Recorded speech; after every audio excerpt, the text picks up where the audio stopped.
एक लाइन है शीलम परम भूषणम कि जो एक मनुष्य का चरित्र होता है ना, उसका वो आभूषण है।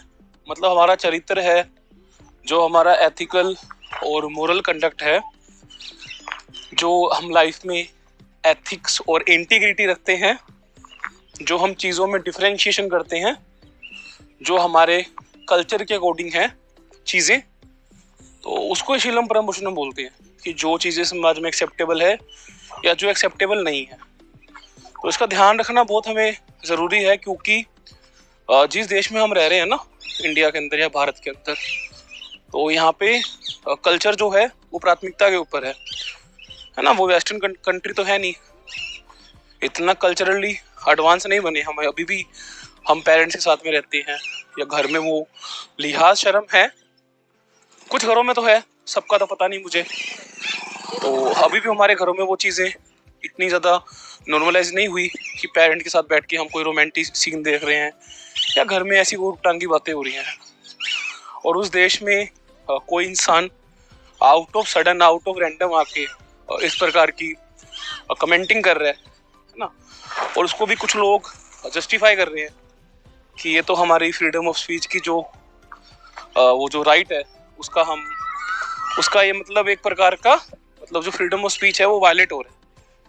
तो जो फ्रीडम ऑफ स्पीच अगर हम बात करते हैं तो 19(1) में अगर तुम्हें एक्सप्रेशन की आज़ादी है, तो 19(2) में तो साथ में ये भी तो है ना कि वहाँ पे भी कुछ लिमिट है।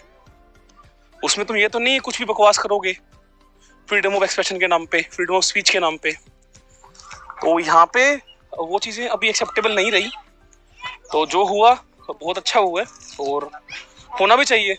ऐसे लोग दे शुड बी नो, ऐसे लोगों को जेल होनी चाहिए जो इस प्रकार की सोच रखते हैं, जो इस प्रकार की मानसिकता वाले जो लोग हैं ना, क्योंकि उनके घरों में ये सब होता होगा, हमारे घरों में ऐसा नहीं होता।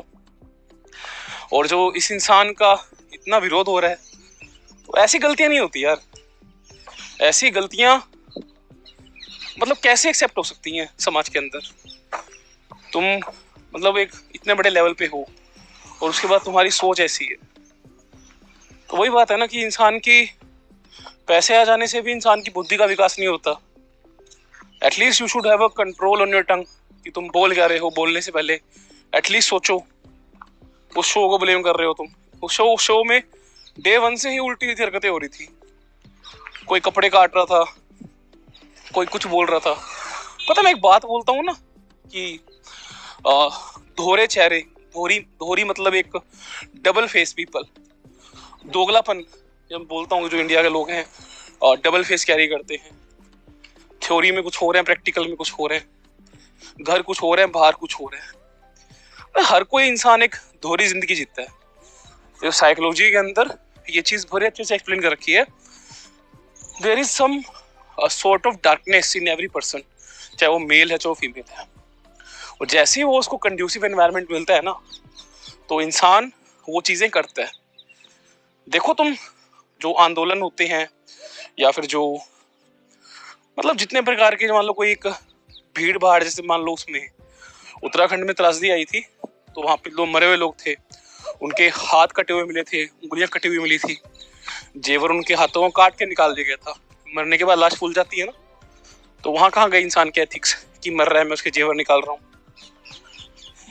अपने एथिक्स को साथ लेके चलना ना बहुत ही एक मुश्किल काम है आज के समय में, तो खास करके क्योंकि वो समय अभी जो करंट जो एक एनवायरनमेंट है ना, तो वो गंदगी का, अश्लीलता का, इन चीजों का ज्यादा है। और जो ट्रिगर पॉइंट है वो हर जगह है तुम्हारे सामने। पहले समय था कि लड़कियां अच्छी होती थी, आज के समय में लड़कियां भी शराबी हैं, गाली गलौज करने वाली हैं।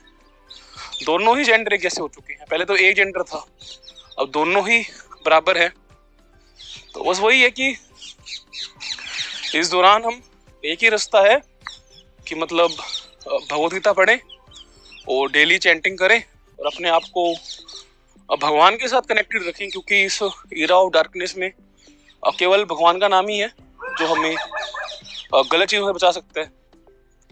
मतलब विश्वास नहीं होता ना चीजों को देख के कि एक इंसान जो इतने लोगों से बात कर चुका, मतलब जिसका काम ही लोगों से बात करना है, तो जब आप किसी से बात करते हो, अगर वो इंसान महान है, तो सेंसरी मेमोरी के अंदर शॉर्ट टर्म में, लॉन्ग टर्म में कुछ चीजें तो जाती हैं ना आपके। आप सुन रहे हो या आप उस चीज का नाटक कर रहे हो, उस चीज को आप दिखा के पैसे कमा रहे हो। एकदम से जो कल्चर आया ना ये हिंदुइज्म का, तो लोग इसको भी कैशिफाई कर रहे हैं इसको दिखा के पैसे कमा रहे हैं। मेडिटेशन करता हूँ, ये करता हूँ, वो करता हूँ, चीजें करता हूँ, और उसके बाद ये जो स्टेटमेंट दी है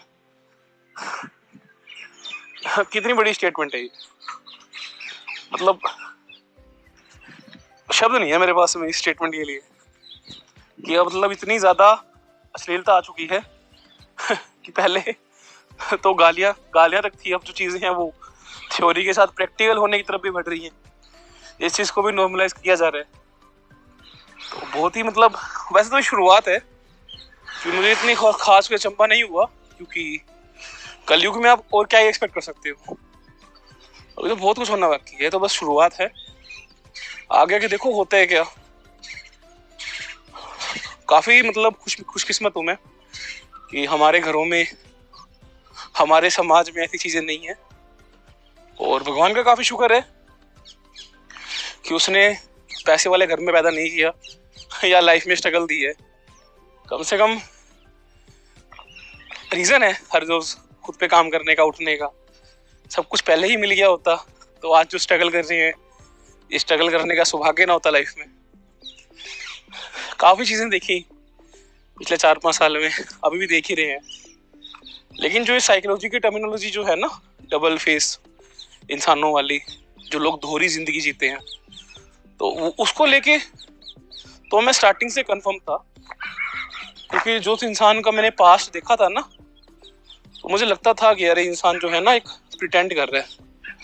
बट वो चीजें कंफर्म नहीं थी, लेकिन लगता था कि यार इंसान बदल सकता है। लेकिन अब जो हाल फिलहाल जो इंसिडेंट हुए हैं, तो उसमें जितना बोलने वाले का कसूर है ना, उतना वहां पे जो ऑडियंस बैठी है उसका भी कसूर है। लोग देख रहे हैं तभी तो वो चीज ट्रेंडिंग में है, तो लोग भी वैसे ही हैं। बस वो है कि भीड़ का एक चेहरा नहीं है, जिसका चेहरा दिखा उसको ब्लेम कर दिया। तो जितना सामने वाला दोषी है, उतना ही हम लोग भी दोषी हैं, जो इस प्रकार के लोग ट्रेंडिंग में आ रहे हैं, पॉपुलर हो रहे हैं।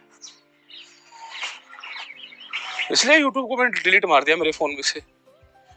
वो कंज्यूमर मेंटेलिटी बना रहा था, चीजों को कंज्यूम करे जाओ तो कंज्यूम ही करते रहेंगे तो वो इम्प्लीमेंट कब होगा। पॉडकास्ट वगैरह क्या सेंस है इसको सुनने की, कोई सेंस लगती नहीं मेरे को। पॉडकास्ट से बेटर किताबें हैं। पॉडकास्ट सुनने से अच्छा इंसान बुक पढ़ ले।